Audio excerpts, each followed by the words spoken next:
দেখবেন বিয়ের পর সংসার করতে এসে অনেক কিছু শেখা যায়। আমি শিখেছিও, অনেক কিছু বুঝতেও পেরেছি।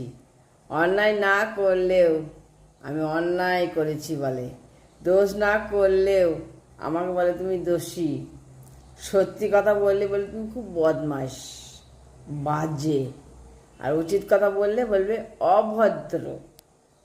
কিছু শাশুড়ি আছে ছেলের বউয়ের সাথে এমন একটা ভাব ধরে, মানে মনে হয় সে যে বিয়ের আগে সব কিছু শিখে আসছে।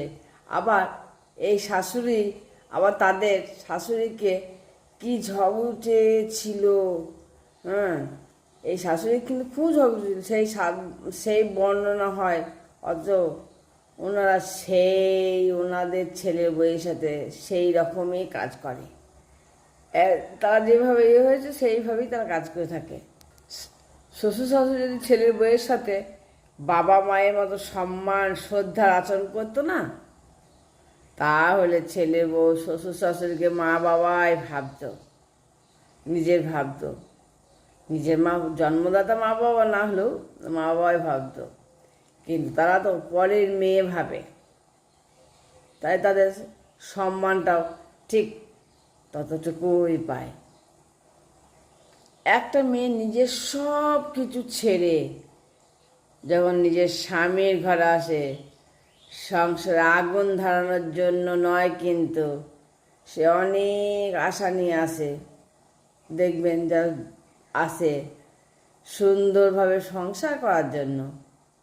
সংসারে আগুন তো তারা লাগায় যারা নিজের স্বার্থে মেয়েটিকে ব্যবহার করতে পারে না। আর যে মেয়েটা হয়তো যে যা বলছে সেটা শোনে না, তাদের ব্যবহার লাগে না, তখন তারা কিন্তু সংসারে ভাঙন ধরায়, ঝগড়া করে, আগুন ধরায়।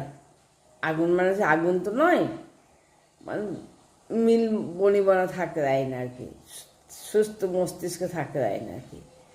পারলে মেয়েটিকে স্বামীর কাছ থেকে আলাদা করতেও চায়। আগুন তো ওরাই লাগায়, স্বামীর কাছে থাকতে দেবো না।